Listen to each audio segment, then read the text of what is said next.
expectation for some minutes. Miss Sally, all at once, gave a loud rap upon the desk with her clenched fist, and cried, "I've hit it!" As indeed she had, and chipped a piece out of it too, but that was not her meaning. "Well?" cried Brass anxiously. "Go on, will you?" "Why," replied his sister with an air of triumph, "hasn't there been somebody always coming in and out of this office for the last 3 or 4 weeks? Hasn't that somebody been left alone in it sometimes, thanks to you? And do you mean to tell me that that somebody isn't the thief?" "What somebody?" blustered Brass. "Why, what do you call him? Kit? Mr Garland's young man? To be sure." "Never!" cried Brass. "Never!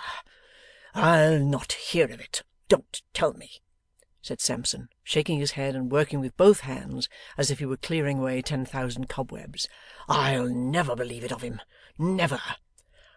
"I say," repeated Miss Brass, taking another pinch of snuff, "that he's the thief."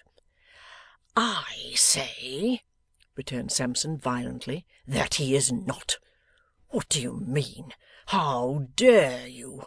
Are characters to be whispered away like this? Do you know that he's the honestest and faithfullest fellow that ever lived, and that he has an irreproachable good name? Come in, come in!" These last words were not addressed to Miss Sally, though they partook of the tone in which the indignant remonstrances that preceded them had been uttered. They were addressed to some person who had knocked at the office door, and they had hardly passed the lips of Mr Brass when this very Kit himself looked in. "Is the gentleman upstairs, sir, if you please?" "Yes, Kit," said Brass, still fired with an honest indignation, and frowning with knotted brows upon his sister. "Yes, Kit, he is.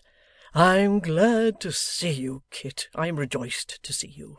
Look in again as you come downstairs, Kit. That lad a robber!" cried Brass when he had withdrawn.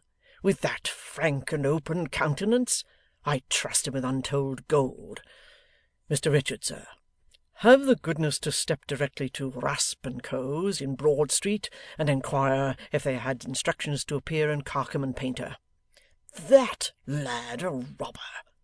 sneered Sampson, flushed and heated with his wrath.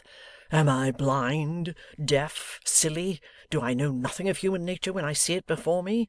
Kit a robber! Pah!" Flinging this final interjection at Miss Sally, with immeasurable scorn and contempt, Sampson Brass thrust his head into his desk, as if to shut the base world from his view, and breathed defiance from under its half-closed lid. Chapter 58